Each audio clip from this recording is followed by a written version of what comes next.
ఏంటి? పిల్లల్ని కనే రోబోటా? అవునండి. మీరు విన్నది నిజమే. దీని గురించి పూర్తిగా తెలుసుకోవడానికి ఇప్పుడే మన ఛానల్ సబ్స్క్రైబ్ చేసుకొని ఈ వీడియో లైక్ చేసేయండి. చైనా కంట్రీలో పిల్లల్ని కనే రోబోట్ని కనిపెట్టారు. దీనిని హ్యూమనాయిడ్ రోబోట్ అని అంటారు. అసలు రోబోట్ పిల్లల్ని ఎలా కంటుందంటే, రోబోట్ స్టమక్ లోపల ఒక ఆర్టిఫిషియల్ ఓమ్ని డెవలప్ చేసి ఉంటారు. సో అది మనుషులు కన్నట్టే పిల్లల్ని కడుపులో మోసి కంటుంది. చైనాలో ఉండే జాంగ్ వైఫింగ్ అనే సైంటిస్ట్ ఈ ఆర్టిఫిషియల్ ఓమ్ రోబోట్ని కనిపెట్టారు.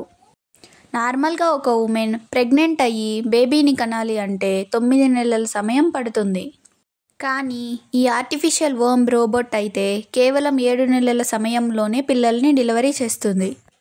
మెన్స్లోని స్పర్మ్ మరియు ఉమెన్స్లోని ఎగ్ని తీసుకొని ఈ రోబోట్ ఆర్టిఫిషియల్ ఓమ్లోకి ఇంజెక్ట్ చేస్తారు.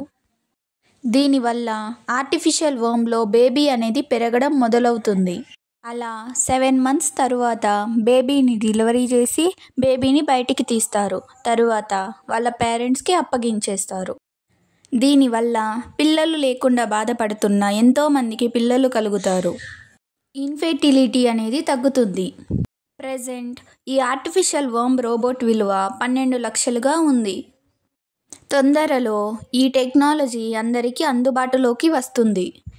ఒక రకంగా దీనివల్ల కొంతమందికి ఉపయోగకరంగా ఉన్నా దీనివల్ల చాలా కాంప్లికేషన్స్ ఎదుర్కోవాల్సి వస్తుంది. ఈ ప్రపంచంలో తల్లి గర్భానికంటే సేఫెస్ట్ ప్లేస్ ఏదీ లేదంటారు. అలాంటి తల్లి గర్భాన్ని ఆర్టిఫిషియల్ చేసేశారు.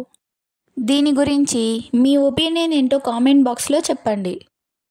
ఇలాంటి ఇన్ఫర్మేటివ్ కంటెంట్ కోసం మన ఛానల్ని ఇప్పుడే సబ్స్క్రైబ్ చేసుకోండి. అలాగే ఈ వీడియోని మీ ఫ్రెండ్స్ అండ్ ఫ్యామిలీ మెంబర్స్తో షేర్ చేయండి.